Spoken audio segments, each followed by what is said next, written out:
Hi, welcome back to my channel, Beautiful Minutia. If you're new here, my name is Tiffany, and today I'm doing the Are You Like Jane Austen tag. I was tagged by Very Literary Carrie like a while ago.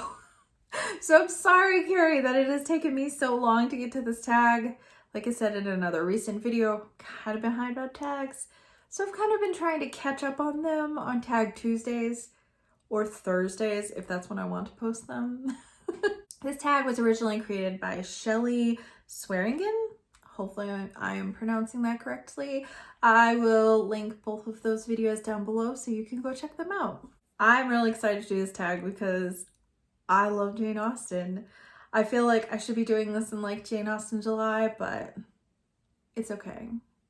Jane Austen is for all the year round, so it's totally fine. This is kind of an interesting tag because this is not like a normal book tag where there's a question that asks you a book. It actually gives you information about Jane Austen's life, and then to see like you tally up your points and see how much you actually like her, which I thought was really, really fun. And I learned a lot about Jane Austen by doing this tag.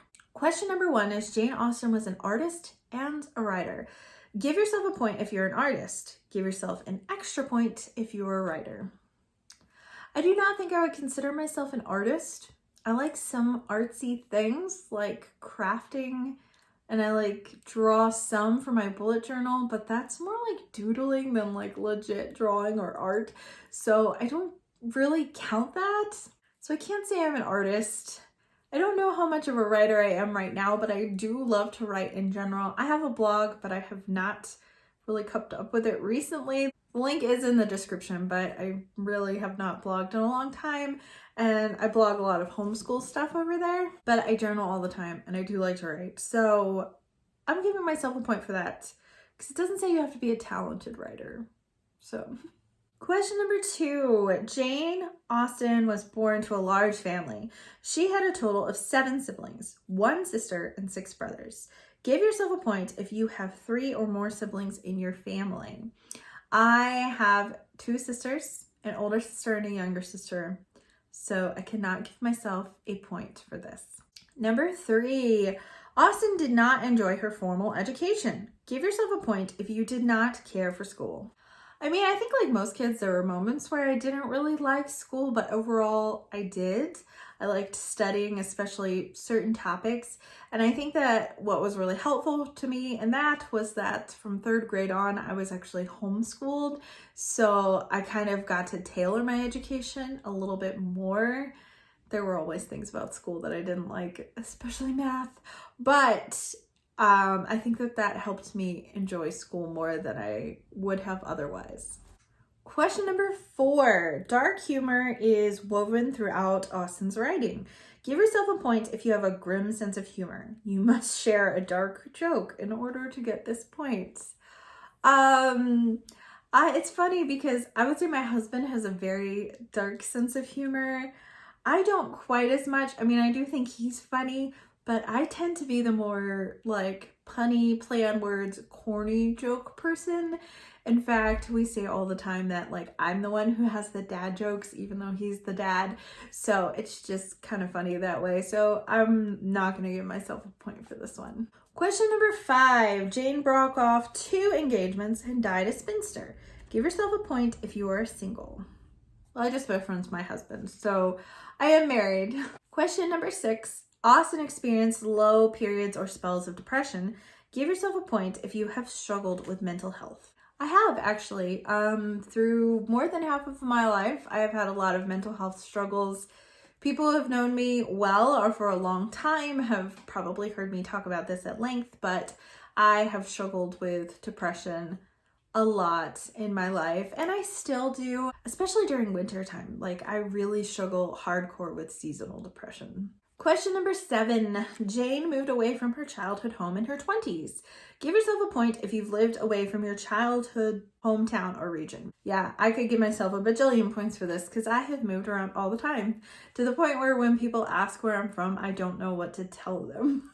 I basically just say I'm from Massachusetts because that's where my husband's from and that's where all his family is. And it's actually the longest I've ever lived in one place. but I only lived there for 5 years. So I really have not lived anywhere for very long. By the time my husband and I met in high school, I had moved 8 times already at that point, and now I have doubled that since we have been married. So I've moved 16 times in my life and lived in 7 different states. So yeah, I just feel like a tumbleweed sometimes. I've always been kind of jealous of people that stayed in their hometown and had like grew up around their family and their extended family and just everyone was close. Like, I don't know what that's like. I really don't. So, but then there are advantages to moving around all the time too. I have friends all over the United States, so that's really cool. And also I've got to experience a lot of things and see a lot of things as a result of living in so many different places. So I wouldn't trade it. I really wouldn't. Question number 8, Jane was not vain. Give yourself a point if you have very little interest in vanity. Yeah, I'm gonna give myself a point for this.